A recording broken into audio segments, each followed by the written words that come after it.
Radio City podcast. Radio City podcast. புதிதா ஒரு விஷயத்தை தொடங்குறதுக்கோ திருமணத்துக்கோ நல்ல காரியத்துக்கோ நேரடியா போய் நல்ல நேரம் பார்க்கறது ஜோசியர்கள் கிட்ட தான். அவங்க நட்சத்திரத்தை கணக்கிட்டு நமக்கு ஏத்த அந்த உகந்த நாள் எது நேரம் எதுன்னு சொல்லுவாங்க. அந்த நல்ல வேளையில சுப காரியங்களை நாம நிகழ்த்துறோம்.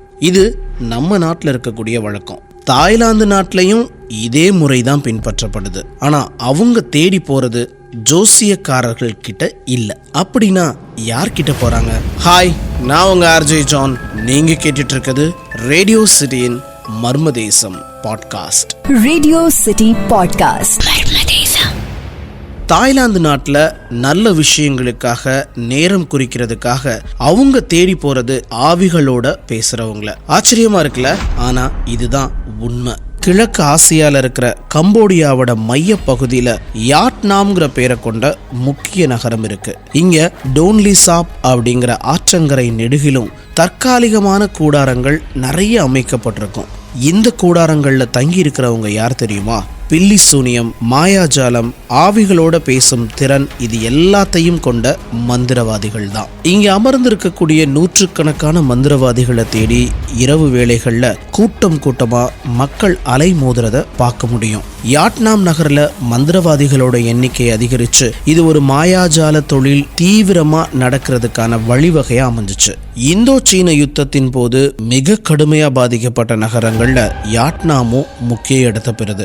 அந்த போரின் போதுதான் கிட்டத்தட்ட இந்த நகரம் முழுவதுமா தகர்ந்து அழிஞ்சு போயிருக்கு.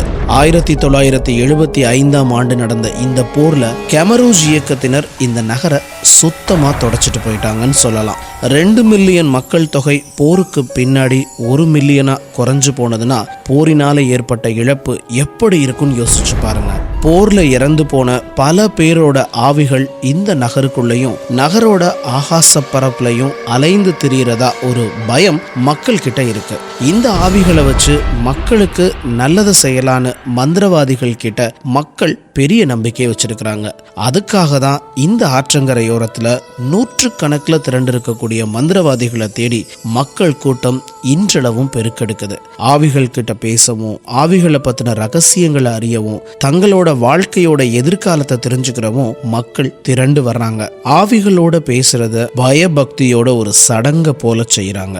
ஊதுபத்தி கொளுத்தப்படுது. அந்த பகுதி முழுவதுமே புகை மண்டலமா இருக்கு. புரியாத மொழியில மந்திரங்களை ஜெபிக்கிறாங்க.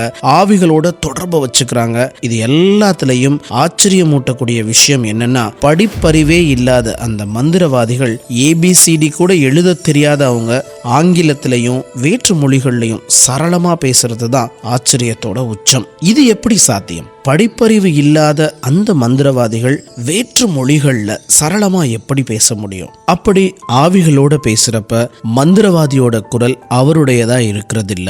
அதிலிருந்து வேறுபட்டு பெண்மை தன்மையாவோ கரகரப்பான குரல்லையோ முற்றிலும் மாறுபட்டு இருக்கு. அவர் பேசக்கூடிய மொழியும் வேறையா இருக்கு.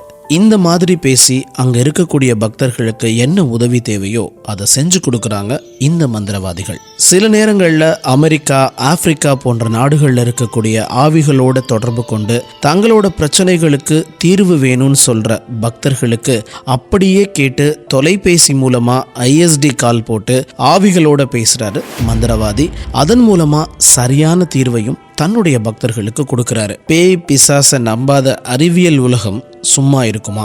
சில நேரம் எழுத படிக்க தெரியாத இந்த மந்திரவாதிகள் கிட்ட முற்றிலும் பரிச்சயம் இல்லாத பிரெஞ்சு, அரபிக், ஹிந்தி, தமிழ் போன்ற மொழி புத்தகங்கள் முன்னாடி கொடுக்கப்படுறப்ப இதை பார்த்ததும் கொஞ்சம் நடுக்கத்தோட அதை எடுத்த மந்திரவாதிகள் சரளமா அந்த புத்தகத்தை வாசிச்சு அதற்கான அர்த்தத்தையும் சொல்றாங்க. நிச்சயமா ஏதோ ஒரு விதமான அபூர்வ சக்தி அவங்க கிட்ட இருக்கிறதுனால தான் இப்படி முடியுதுன்னு தீர்க்கமான முடிவுக்கு வர்றாங்க பொதுமக்கள். ஆனா அறிவியல் உலகம் இதற்கு காரணம் என்னங்கிறத கண்டுபிடிக்க முடியாம தடுமாறுறாங்க. கம்போடியாவோட அனைத்து தரப்பு மக்களுக்கும் சிறந்த ஆலோசகர்களா இந்த மந்திரவாதிகள் விளங்கிட்டு வர்றது முற்றிலும் ஆச்சரியப்பட வைக்கிற ஒரு விஷயம்தான். இங்க இருக்கக்கூடிய மந்திரவாதிகள் வேறொரு உலகத்துல சஞ்சரிச்சுட்டு இருக்கிறாங்கிறது தெரியுது. அங்க இருக்க ஆவிகளோட தொடர்பு கொள்றதும் அதன் மூலமா உண்மைகளையும் எதிர்காலத்தையும் கணிச்சு சொல்றதும் எந்த அளவுக்கு உண்மைன்னு தெரியல.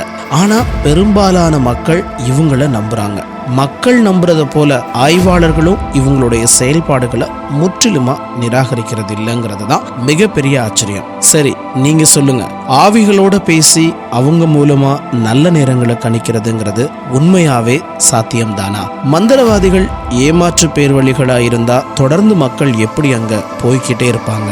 புரியாத இந்த கேள்விகளுக்கு இதுவரைக்கும் சரியான பதில்கள் கிடைக்கல. அனைத்தும் மர்மங்கள் நிறைந்ததாவே இருக்கு.